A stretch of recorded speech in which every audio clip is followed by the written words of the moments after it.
on väga suur rõõm selle üle, et me saame täna olla siin.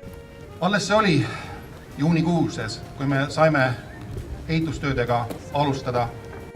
Ja oleme täna jõudnud sinnamaale, et meie jaoks on väga tähtis hetk, on vaja paigaldada nurgakivi. Selles samas hoones asub tulevikus kiirabi, politsei.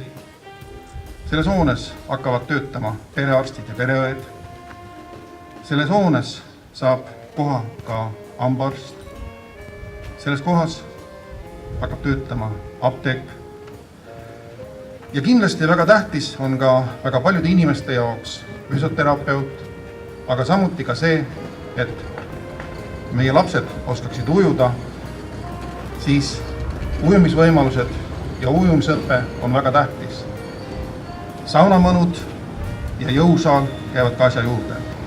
Nii et meil valmib igati multifunktsionaalne hoone. Et selline asi valmis saab, et siin on ka nagu paar head asja. Et üks on see, et Viljandi veel arutab. Nad on võib-olla veel mõned tänavad on neil läbi käimata, kus see veekeskus olla võiks. Aga Suure-Jaani paneb nurgakivi. Me oleme neist ees. Haridusministeeriumil on projekt, et tuleb lastele uued ujumisõpetuse programmid käivitada. Ehk siis see toetab kindlasti selle meie veekeskuse kasutamist.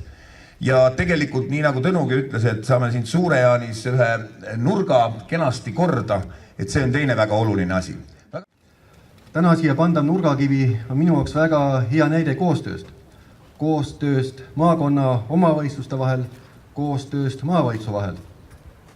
Kui aastad tagasi arutati maakonna esmatasandi keskuste võimalusi, siis tundus, et see ülesanne on lahendamatu. Jääbki ainult maakonnakeskus ja maakonnakeskus. Aga õnneks omavalitsusjuhid olid väga aktiivsed, otsisid võimalusi ja lahendusi ja lõpptulemusena ühtekuuluvusfondist toetatakse meie maakonda 3 esmatasandi tervisekeskuse loomist. Ma arvan, see maakonna tasakaalustatud ja terviklikuks arenguks üks parimaid varianti, mis saab olla. Mis saab ühe inimese jaoks tähtsam olla kui tervis ja arstiabi kättesaadavus. See koht on kultuurist nii läbi imbunud, et ma vaatasin, kui kopp siin tõstis, siis lausa nõretas midagi sealt ilkus alt, see oli ilmselt kultuur. Seda on 130 aastat juba tehtud. Aastal 1860-70 tegi mõisnik siia Ilmatari seltsile kultuurimaja või seltsimaja. Ja kuna Suure-Jaanis oli 2 tihedat seltsi, Ilmatari selts ja Tuletõrje selts, siis nagu kus on ikka 2 seltsi koos, ega nemad ikka omavahel hästi läbi ei saa. Ja nii see õerumine läks, oli Ilmatari seltsi maja oli siin õue peal ja Tuletõrje selts arvas, et neil peab ikka ka oma maja olema ja tegi siia 2-kordse, natuke suurema ikka 2-kordse, tegi siia tänaväärde siis. Nii et vaidlused sellest, kumb maja ennem oli, kas saal või oli see kultuurimaja siin tänava ääres, nii et saal oli ikkagi ennem, Ilmatari seltsi maja oli ennem. Ehitamisest on üks hea lugu. Lugu räägib 2 mehest, kes kaevasid kraavi. Ja keegi 3. läks nende juurde küsima, et mis te teete siin? Ja üks ütles, ma kaevan kraavi. Teine ütles, ma ehitan maja. See on vundamendi jaoks. Sellesse majja tuleb minu kodu, sellesse majja tuleb minu pere, selles majas me hakkame elama, selles majas on kõik väga rõõmsad ja õnnelikud. Üks küsimus, üks töö, 2 vastust. Ja eks see töödega olegi alati nõnda, et neid saab vaadata mitut moodi.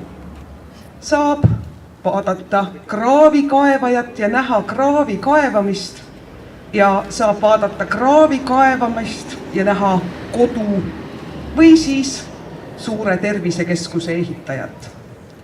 Ma väga loodan, et need, kes siin kraave kaevavad ja auke rammivad ja varsti müüri laovad ja teid ehitavad ja uksi ja aknaid panevad ja kruvisid keeravad ja kõike seda teevad, näevad rohkemat kui lihtsalt oma kivi ja mulda ja kruvi, näevad seda rõõmu ja mõtet, mis inimeste jaoks siia Põhja-Sakalasse kokku saab.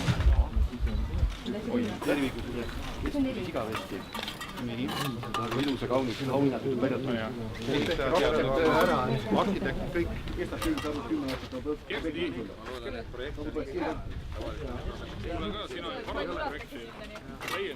mingi veeprobleem on siin.